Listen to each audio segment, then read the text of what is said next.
माँ शब्द का अर्थ जानकर आपकी आंखें सज्जल हो उठेगी। इस गांव में दीना नाम की एक विधवा औरत रहती थी।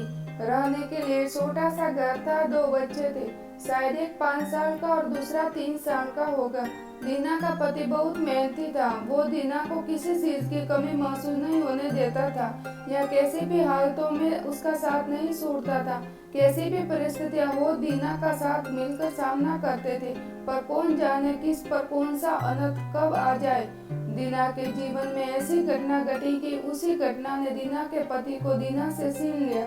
दीना को पति से गुजरने के बाद ऐसे लगने लगा कि मैं जिंदा तो हूँ पर मुझ में जान नहीं है। परिवार चलाने के लिए अब दूसरा कोई नहीं था सिवाय दीना के। इसलिए कैसे भी करके दीना ने अपने बच्चों के खातिर खुद को उस दुख से अलग किया।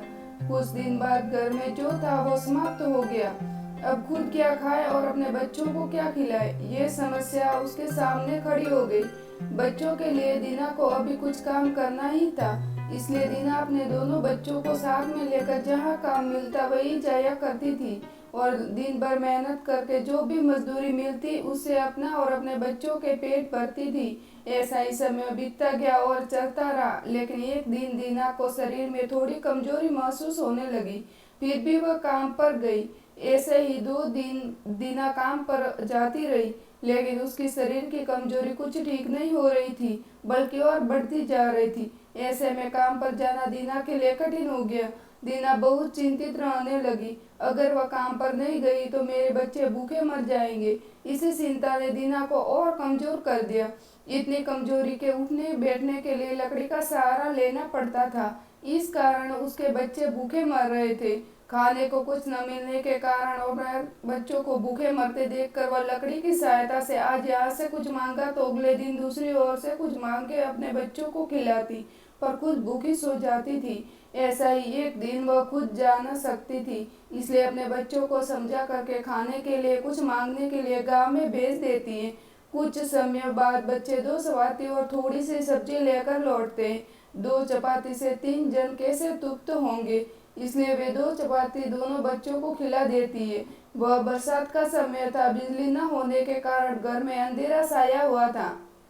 अंधेरे में ही वह अपने बच्चों को एक कमरे में सुला देती है और वह दूसरे कमरे में जाकर सो जाती है। रात को तेज बारिश होती है और बिजलियां जोर से कड़कती है।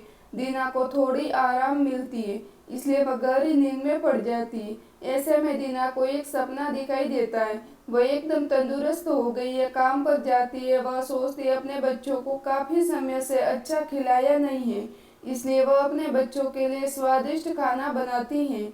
बाद में अपने बच्चों और वह साथ बैठकर खाना खाकर सो जाते हैं। आगे सपने में दीना ने देखा उसके बच्चे जिस कमरे में सोए हुए थे उस कमरे का छत गिरकर उसके दोनों बच्चे मर जाते हैं।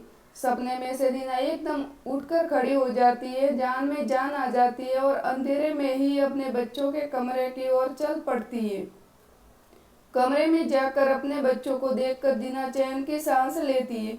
उसी समय दीना को शरीर में ज्यादा कमजोरी महसूस होती है, जिससे वह नीचे गिर जाती है और फिर वहां से उठ ही नहीं पाती। चैन की सांस दीना की सांस ले लेती है। दोस्तों, यह कहानी कैसी लगी कमेंट के माध्यम से हमें जरूर बताएं। इस चैनल पर नए हो तो प्लीज इस चैनल को सब्सक्राइब करें। कहानी सुनने के लिए आपका बहुत बहुत धन्यवाद।